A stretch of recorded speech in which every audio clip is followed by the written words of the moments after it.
Anda masih bersama saya Firza Rizky di Liputan Metropolis. Pemirsa, pada bulan suci Ramadan seperti saat ini, umat muslim yang menjalankan ibadah puasa tentunya harus menjaga asupan gizi dengan baik, mulai dari saat sahur, buka puasa, dan juga pasca buka puasa.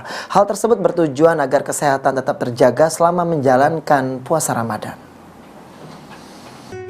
Ibadah puasa di bulan suci Ramadan saat ini telah memasuki hari ke-6. Agar ibadah puasa ini berjalan dengan lancar serta sehat, tentunya kita harus menjaga asupan gizi dengan baik. Menurut dokter spesialis gizi Rumah Sakit Muhammad Hussein, menjaga asupan gizi saat puasa Ramadan harus dilakukan mulai dari sahur, buka puasa, dan pasca buka puasa. Terutama soal menu makanan yang harus dipilih haruslah sesuai dengan komposisi yang seimbang.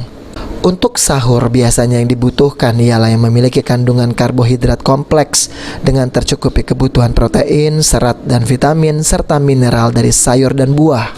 Sementara itu saat berbuka sebaiknya diawali dengan yang manis-manis terlebih dahulu seperti kurma atau buah-buah lain dan air putih. Serta saat berbuka jangan terlalu berlebihan. Sahur biasanya kita pilihkan konsumsi karbohidrat kompleks, artinya yang ada kandungan seratnya dengan tercukupi kebutuhan protein, kemudian kebutuhan serat, kemudian vitamin dan mineral dari sayur dan buah. Ya.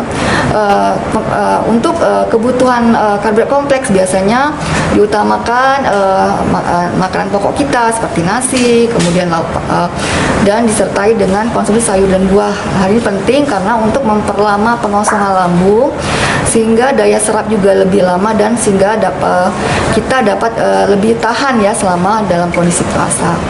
Kedua, saat berbuka itu yang jangan kita lupa adalah kita mau awali dengan mulai dengan yang manis dulu.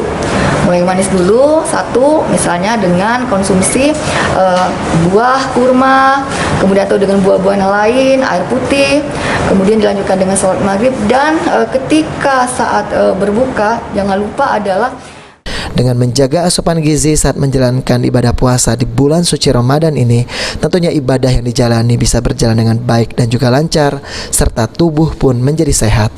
Firman Hidayah.